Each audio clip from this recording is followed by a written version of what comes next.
একটা কি কথা জানো তো দাদা, মানুষ যখন সহজ সরল আর সাদাসিধে হয় না, ওর সরলতার সুযোগ নিয়ে সবাই ওর ফায়দা তুলে নেয়। আরে তোমার আবার কি হয়েছে? কি হয়েছে শুনবে? আমি রবির থেকে 50,000 টাকা ধার নিয়েছিলাম, বলেছিলাম 1 মাসের মধ্যে দিয়ে দেবো। আমি নিজে থেকে বলেছিলাম 1 মাসের মধ্যে দিয়ে দেবো।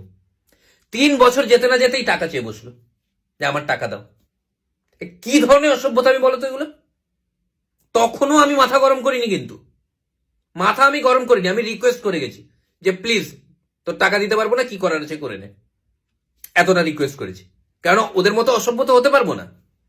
অসভ্যতামির পর্যায়ে শুনবে, ও কার থেকে টাকা নিয়েছিল? আমার থেকে টাকা নিয়েছিল। কাকে টাকা চাওয়া উচিত? কাকে চেয়েছে জানো? আমাকে। মানে ভাবতে পারছো কিরকম কিরকম অসভ্য লোক? বাজারে বসে আছি, চা দোকানে আড্ডা মারছি, লোক গম গম করছে, ভর্তি লোক। আমার সামনে এসে কি বলছে জানো? একটু ফাঁকায় চলো, কানে কানে একটা কথা বলবো।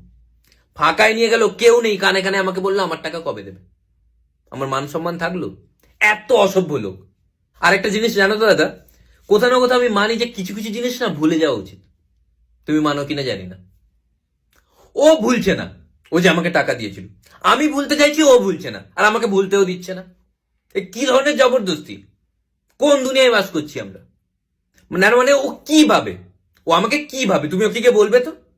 ও কি ভাবে আমি ওর টাকা নিয়ে চলে যাবো এখান থেকে? আমি টাকা নিয়ে চলে যাচ্ছি? আমি ওরকম নয় যে লোকের টাকা নিয়ে চলে যাবো। আমি এখানেই থাকবো, কিন্তু দেব না। আর এইসব কারণেই নিজের লোকের কাছ থেকে টাকা নিতে নি।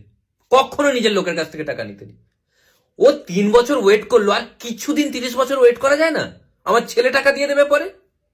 এই সামান্য জিনিসটা বুঝতে চাইছে না।